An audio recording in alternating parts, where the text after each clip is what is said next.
Hey all, so I'm at a debate tournament and we're going to do this assignment and it can be kind of confusing, so I wanted to tell you a little bit about it. So here it goes. What you're going to do is look at the 15 countries that we've been talking about as being countries of the former Soviet Union.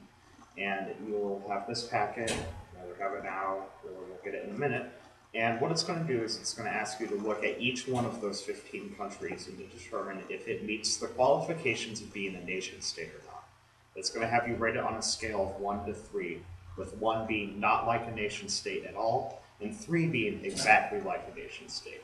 Remember, there are two major criteria for determining if something is a nation state or not. First, you want to look at the percent of the population that belongs to that ethnic group. So if you were looking at, say, Latvia, you would want to look at what percent of the population is ethnically Latvian. Um, if it's high, that's going to be a good indicator that it's probably a nation state. The second criteria is whether or not that ethnic group has self-determination. Again, remember, self-determination is the ability to govern oneself, to have a major say in how the government functions. Um, and so I have an example up on the board. Hopefully it's still up for you to see. Using some fake countries: the United States of Clancy, Clancy Land, and New Clancy Land. For our purposes, I've invented an ethnicity, ethnically Clancy.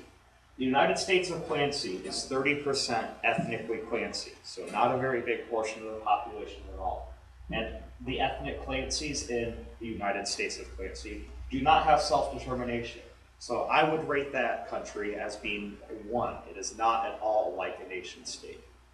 Clancy Land has 55% of its population as being ethnically Clancy, and they do have self-determination. The Clancys in Clancy Land do a lot of the government work.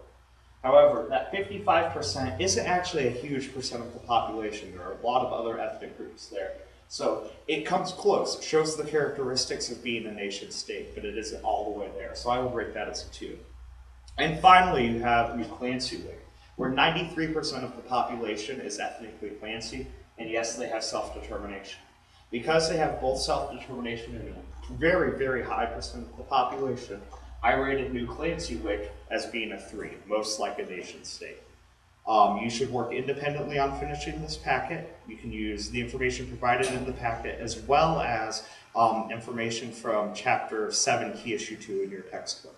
I'll see you all on Monday.